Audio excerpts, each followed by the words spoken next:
एक सद्गुणी ब्राह्मण असतो, तो भिक्षा मागून आपले जीवन परमेश्वराचे नाम स्मरण करत जगत असतो। सकाळी लवकर उठून शुचिर्भूत होऊन देवाची पूजा करून तो भिक्षा मागून आधी देवाला प्रसाद दाखवत असे आणि मग स्वतः सेवन करत असे। हा त्याचा दैनिक क्रम चालूच असे।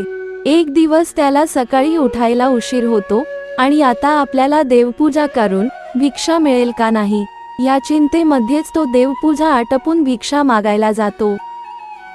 दुपारची वेळ टळून गेल्याने बऱ्यापैकी सर्व घरातील दरवाजे बंद होते। आज त्याचं मन परमेश्वराच्या नाम स्मरणामध्ये न रमता जेवण भेटेल का नाही याकडे होते। शेवटी दिवस मावळतीला एका घरासमोर उभा राहून भिक्षा मागू लागतो। आतून एक विवाहित स्त्री येते। त्याला पाहून तिचे मन मोहित होते आणि त्याला आत येण्यास विनवणी करते। तो आत येतो आणि सुग्रास जेवणाचा आस्वाद घेऊन निघणार इतक्यात ती त्याला अडवते आणि त्या रात्रीसाठी ती त्याला थांबविण्यास इच्छा व्यक्त करते। एक विवाहित स्त्रीचे हे शब्द ऐकून त्याला धक्काच बसतो। तेव्हा तो म्हणतो, बाई, तुम्ही एक विवाहित स्त्री आहात आणि तुमच्या हातचं सुग्रास जेवण करून मला तुम्ही आई सारख्या आहात। मी एक भिक्षुक ब्राह्मण आहे असा विचार मी स्वप्नात सुद्धा करू शकत नाही। माझं आयुष्य हे परमेश्वरासाठीच आहे, त्याकरिता मला जाऊ द्या।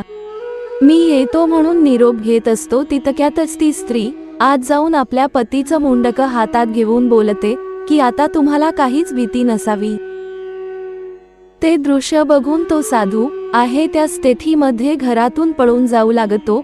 एवढ्यात ती स्त्री मोठ्याने ओरडत सर्व गावकऱ्यांना गोळा करून सांगते की या भिक्षुकाने माझ्या नवऱ्याला मारले, कारण याला माझ्याशी संबंध ठेवायचे होते। भिक्षुक अवाक होऊन त्या स्त्रीकडे बघत राहतो आणि सर्व गावकरी मिळून त्याला राजाकडे घेऊन जातात।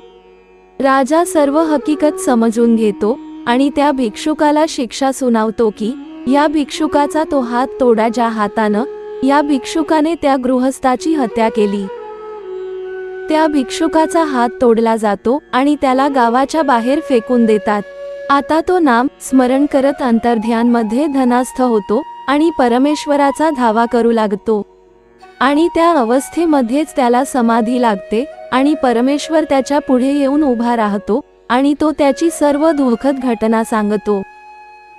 तेव्हा परमेश्वर सांगतो की तू मागच्या जन्मी सुद्धा ब्राह्मणच होतास आणि तुझं सुखी संसारी जीवन होतं आणि एक दिवस तुझ्या हातून पाप घडले। तू नदी काठीच्या ठिकाणी ध्यानस्थ बसला असता तुझ्या पाठी मागून एक गाय खूप जीवाच्या आकांताने हांबरत एक वृक्षांच्या गर्दीमध्ये निघून जाते आणि त्याच क्षणी तुझी ध्यान करण्याची क्रिया मंदावते आणि डोळे उघडतात। इतक्यात त्या गायीला मारणारे मारेकरी येऊन तुला विचारतात, तेव्हा तू एका हाताने दिशा दाखवतोस आणि परत तू तुझ्या ध्यान अवस्थेमध्ये जातोस। आता तुझा जो तुटलेला हात आहे हा तोच आहे ज्या हाताने तू गायीची दिशा दाखविलीस। ती स्त्री दुसरी तिसरी कोणी नसून ती मृत गाय होय आणि जो तिचा नवरा होता तोच तिचा मारेकरी होता। तेव्हा हे जे काही तुझ्या बाबतीत घडले ते सर्व पूर्व संचित कर्माच परिणाम आहेत। जय श्री स्वामी समर्थ। मित्र हो, ही माहिती आवडल्यास आपल्या प्रियजनांना शेअर करायला विसरू नका। धन्यवाद।